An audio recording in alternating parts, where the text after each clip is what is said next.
Dans cette vidéo, nous allons vous présenter une solution à l'exercice récitation de table de multiplication. Donc, pour rappel, c'est le programme qui choisit au hasard l'entier correspondant à la table de multiplication, et ensuite l'élève doit réciter. Par exemple, si le programme choisit 5, on va lui proposer 1 fois 5, et l'utilisateur devra répondre 5, puis 10, puis 15, puis s'il se trompe, on arrête, etc. Alors pour commencer, on va reprendre la méthode un entier au hasard, hein. Donc, et on va tout de suite demander à, de générer ce nombre au hasard. Alors, je vais l'appeler table 2. C'est un drôle de nom, je sais, mais table 2 pour dire, eh bien voilà, je veux la table de quel nombre? Je veux la table du nombre qui est tiré au hasard. Entre 1 et 10, on avait dit. Voilà. Et donc maintenant, il faut afficher ça. Donc on affiche la table de multiplication 2. Alors comme vous vous en doutez, on va avoir besoin de faire une boucle.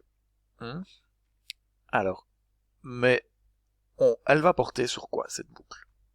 Alors, si on regarde ce qui va se passer, en fait, il y a une chose qui est très claire ici, c'est que on va avoir besoin du multiplicateur, en fait, ici. Donc 1, 2, 3, 4... Et on va avoir besoin de la réponse que va donner l'utilisateur. Donc on a besoin déjà de deux variables. On va les définir tout de suite ici. Int multiplicateur. Alors on va commencer à 1. Int réponse. Et là évidemment on ne sait pas à quoi on doit commencer. Donc on va pour l'instant laisser ça avec des points d'interrogation. Et on va écrire notre boucle et peut-être que ça va s'éclaircir. Qu'est-ce qu'il faut mettre ici une fois qu'on aura écrit notre boucle? Alors la boucle, il faut faire tant que quoi?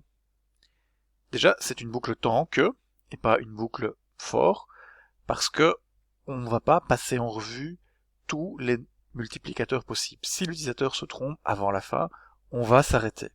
Donc c'est une boucle while que l'on va utiliser.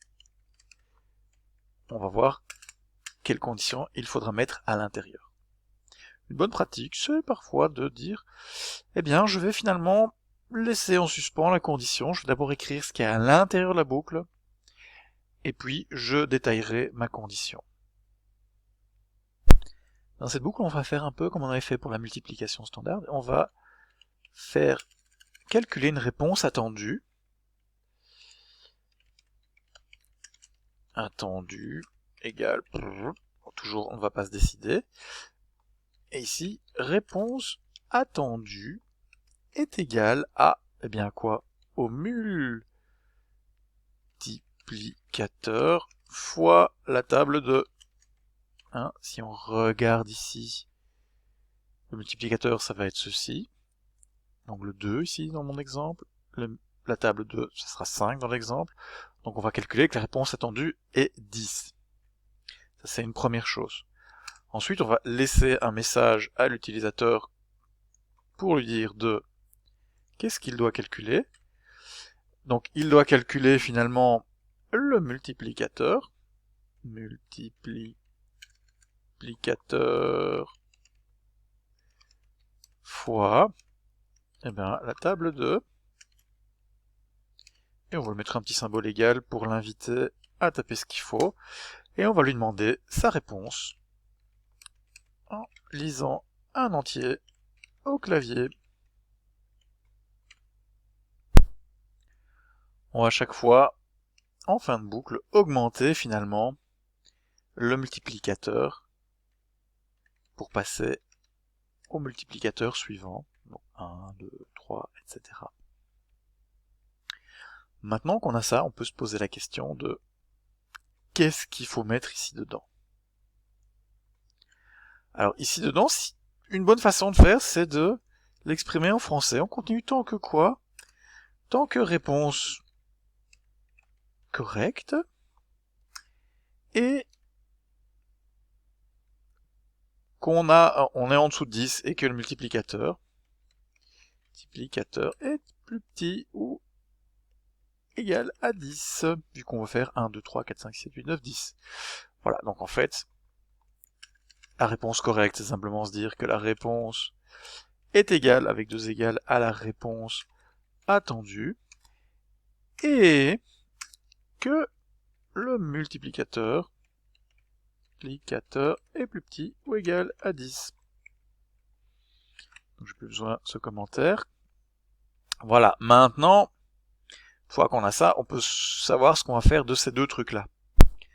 C'est là que on se souvient qu'on a while, mais aussi do while.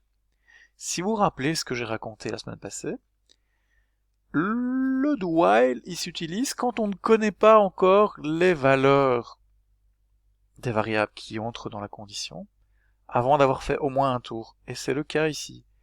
Réponse attendue et réponse ne seront connues que une fois qu'on a fait au moins un tour. Et donc, on est dans le parfait cas d'utilisation du do while. On va faire un do, et on peut reprendre notre condition en fin de while. On met un point virgule ici, et du coup, on n'a pas besoin de se poser de questions pour savoir quelle valeur mettre ici. Donc on a ici notre programme qui va faire des multiplications. On va le tester un petit peu. Donc on va le tester au debugger. Alors ici, vous voyez au début, réponse attendue, il n'y a pas de valeur donc il ne le met pas ici sur le côté. Je vous rappelle que dans le debugger, il nous met sur le côté les valeurs qui nous intéressent. On va passer à l'instruction suivante, on calcule la réponse attendue. Donc je fais la table de 9 en fait. Une fois 9, 9. Il me demande de donner une réponse, on va lire la réponse, je donne 18, par exemple, non pas par exemple, c'est parce que c'est la bonne réponse, et donc là, hop, on passe au multiplicateur suivant, et puis on fait le test, hop. Alors, il s'arrête parce que j'ai fait une erreur, évidemment. Tant qu'il est plus petit ou égal à 10, tant que la réponse est égale à la réponse attendue, et c'était pas 18, c'était 9, évidemment. On recommence. C'est super, voilà, hop. De nouveau, là, cette fois-ci c'est par 7. On y va, je donne la réponse sans me tromper, cette fois-ci, je mets 7 comme réponse. Tout va bien, on augmente de, hop, on passe machin. Et voilà, maintenant, je mets 14, etc. Hop, hop, hop, hop, hop, voilà. Enter. Et voilà, etc. Puis je vais me tromper, et on va sortir. Non, je mets 5 par exemple. Voilà. Enter. Et voilà. Maintenant, on peut se poser la question, mais dans le fond, il faut mettre ce fameux message.